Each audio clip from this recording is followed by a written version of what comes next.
তাই ভগবান শ্রীকৃষ্ণকে যজ্ঞের সভাপতি বানালেন। ভগবান কৃষ্ণ মনে করছে আমারও তো একার পক্ষে সম্ভব না, তাই এক একজনকে এক এক দায়িত্ব দিতে হবে। ঠিক কিন্তু আজকে এই যজ্ঞে এখানেও কিন্তু এক একজনকে এক এক দায়িত্ব দেওয়া রয়েছে। তো ভগবান কৃষ্ণ কাকে কোন দায়িত্ব দিয়েছিলেন? ওই যজ্ঞের দায়িত্ব দিয়েছিলেন, যে কেশিয়ারের দায়িত্বটা দিয়েছিলেন দুর্যোধনকে। দুর্যোধনকে যখন কেশিয়ারের দায়িত্ব দিলেন, যুধিষ্ঠির বলছে কৃষ্ণ কৃষ্ণ এ তুমি কি বললে? কৃষ্ণ বলছে কেন দাদা? যে দুর্যোধন সারাটি জীবন আমাদের সঙ্গে শত্রুতা করে গেল, আমাদের ভালোবাসতে জানে না, সম্মান করতে জানে না, তাকে তুমি কেশিয়ারের দায়িত্ব দেবে? আমার এই যজ্ঞ কিন্তু ধ্বংস হয়ে যাবে। কৃষ্ণ মৃদু হেসে বলছে দাদা তুমি একটি কথা বিশ্বাস করো তো, যারা চোর, চোরের স্বভাব কি মাগো? চুরি করা। আচ্ছা, যারা চোর, চোরের স্বভাব কিন্তু চুরি করা, তথাপি ওই চোরের কাছে গিয়ে তুমি যদি একটি মাল দিয়ে বলো দাদা ভাই এই যে আমি তোমায় মালটা দিলাম, তুমি একটু লক্ষ্য রাখবে, সে কি আর চুরি করতে পারবে বাবা?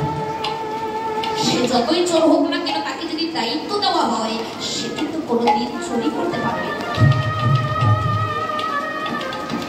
এবার পরবর্তী দায়িত্ব দিয়েছিলেন, যজ্ঞে যত ভক্ত আসবে ভক্তদের পরিবেশনের দায়িত্ব দিয়েছিলেন, ভক্তদের সেবা দেওয়ার দায়িত্ব দিয়েছিলেন ভীমকে। যুধিষ্ঠির বলছে কৃষ্ণ তোমার মাথা ঠিক আছে তো? বলছে কেন দাদা তুমি কি বলছো? বলছে হ্যাঁ, তুমি যে ভীমকে সেবা দেওয়ার দায়িত্ব দিলে, যে ভীম শুধু খাবো খাবো করে, আর সেই ভীমকে তুমি সেবা দেওয়ার দায়িত্ব দিলে। জানো ভক্ত সেবা তো দূরের কথা, সে যে একাই নিজেই যে সবই খেয়ে ফেলবে, ভক্তদের আর কি সেবা? কৃষ্ণ বলছে দাদা ভীম যতই খাবো খাবো করুক না কেন দাদা, তাকে তো বৈষ্ণব সেবা দেওয়ার দায়িত্ব দেওয়া হয়েছে। জানো দাদা দেখবে সে বৈষ্ণব সেবা দিতে দিতে, ভক্ত সেবা দিতে দিতে সে যে নিজের সেবার কথা বলে যায়। ঠিক তেমনি আপনারা প্রমাণ করে দেখবেন বাবা, আজকাল প্রমাণের তো সকলেই প্রমাণ চায় বাবা।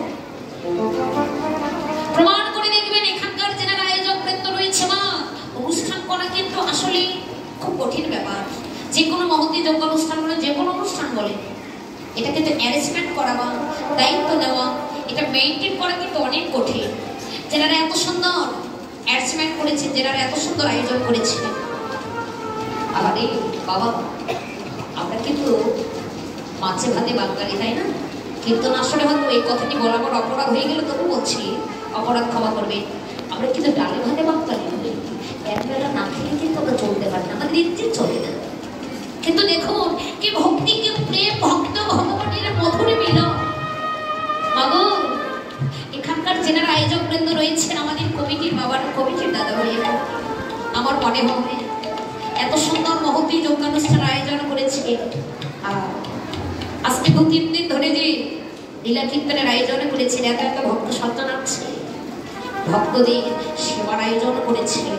আমার মনে হয় তাদের কাছে গিয়ে একটু জিজ্ঞেস করে দেখো যে তারা ভক্ত সেবা দিতে দিতে তারা তাদের নিজের সেবার কথা ভুলে গিয়েছে।